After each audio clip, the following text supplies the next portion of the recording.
This week we're featuring a sale on Fridays. They're BOGA. Buy one, get awesome. I'm Carl Jesus for CNN 10. Hope your Friday's going well. Tensions between the United States and Russia start things off for us. On Thursday, U.S. President Joe Biden placed new sanctions, penalties on dozens of Russian organizations and several Russian individuals. These sanctions prevent U.S. banks from doing business with certain Russian banks. They kick out at least 10 Russian diplomats from the country's mission in Washington, D.C. Why? The Biden administration says there are several reasons. As far as the diplomats go, U.S. officials say some of them work for Russian intelligence. That's according to The Hill media company.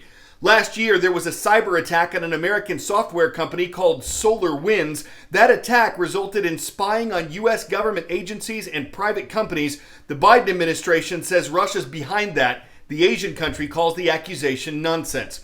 American intelligence officials released a report last month that accused Russia of interfering in the 2020 U.S. presidential election. And there have been reports that Russia has been encouraging people in Afghanistan to kill American troops and their allies there. President Biden says all of this constitutes an extraordinary threat to national security, foreign policy, and the economy of the United States. Before the sanctions were announced, he and Russian President Vladimir Putin spoke over the phone on Thursday, and the U.S. leader said that while he was going to respond to Russia's actions, he was not looking to escalate tensions with Russia, that he believes it's in both nations' interests to find a stable and predictable path forward in their relationship. For its part, Russia's government says it hasn't been involved in what the U.S. government accuses it of doing, and the nation's foreign ministry spokeswoman says her country will respond to the new U.S. sanctions in the coming days. Almost exactly 8 years ago, there was a terrorist attack near the finish line of the Boston Marathon. 3 people were killed and more than 250 others were injured. Heather Abbott was one of the survivors, but her injury was permanent, and she was faced with a difficult choice: to live in pain, possibly for the rest of her life, or to take the advice of doctors and amputees and have her leg removed below the knee. What she went through opened her eyes to a problem faced by other amputees, and what she did in response through her nonprofit organization is the reason why Abbott's a CNN hero. Typically, insurance will pay for one prosthesis, so something that's basic, like a metal walking prosthesis. Any other prostheses, like those designed for running or anything that looks realistic, they consider cosmetic and not medically necessary. At that time, I was really concerned with not having any of my normal life taken away. These are my many different legs. This one is my running leg. It has a little Boston Strong logo on it. And for me, having those multiple prostheses, I think kept my sanity intact to a certain degree. This one is what I like to call my house leg. It has a slipper on it all the time. Being able to do the things that I did before, being able to have some privacy about being an amputee. And this is my high heel leg. I can paint the toenails, I can use toenail polish remover. Not easy carrying a pug and wearing high heels. And had my injury not happened in such a public way where there was so much assistance available, I never would have been able to afford to pay for all those multiple prostheses. Some of our recent beneficiaries. So I decided to start the Heather Abbott Foundation in order to do what I could to help people get those devices that simply couldn't get them because they were out of reach. I met Corey quite a few years ago. She was one of our first beneficiaries. And Corey lost her leg in a lawnmower accident when she was 2 years old. She was a very active little girl at the time who wanted a running leg. I have a good job with great insurance. I'm lucky, but it only covers the one leg a year. Because she's growing, we've already probably had 8 or 10 legs. You want to put it in or you want me to? I'll do it. The running leg would cost between $20,000 and $50,000. We would not be able to get a running leg without Heather's help. Good.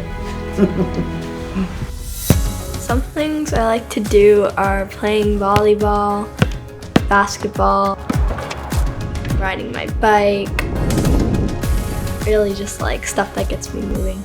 The walking leg only has the flex ankle. If I use the walking prosthetic, it's a lot harder to run because there's not as much spring as there is in the running leg. Before, I'd always be a little bit behind, but now I'm feeling like I'm catching up to everybody, so.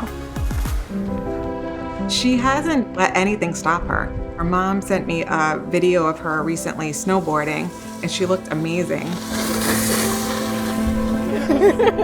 It is frustrating to see people that can't have what they need to live the life they want just because money is an obstacle. It seems like that shouldn't be a question. He is the crazy man. We've helped around 42 people, which doesn't sound like much, but because of the cost of these devices, it has been a big endeavor. We've been able to raise about $1.5 million over the last 6 years. Yeah! It has been life-changing for them, and a lot of them remind me of that. They keep in touch and tell me about what they're doing in their lives.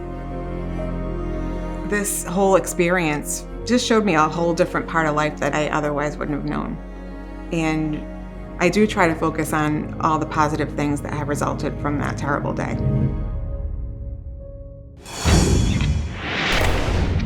Ten-second trivia. Which of these organisms has the most known species? Birds, spiders, grass, or cockroaches?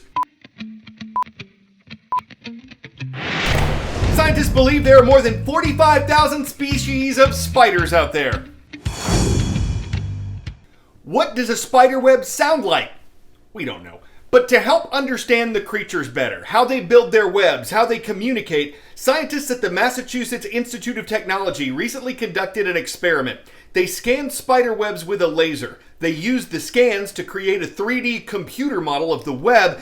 Then they used artificial intelligence to assign musical notes to the strands of the web. When those virtual notes were played together, here's what they sounded like. An MIT engineering professor calls it unusual and eerie and scary, but ultimately beautiful. He adds researchers may be learning to speak the language of the spider and hopes this will lead to better communication with arachnids.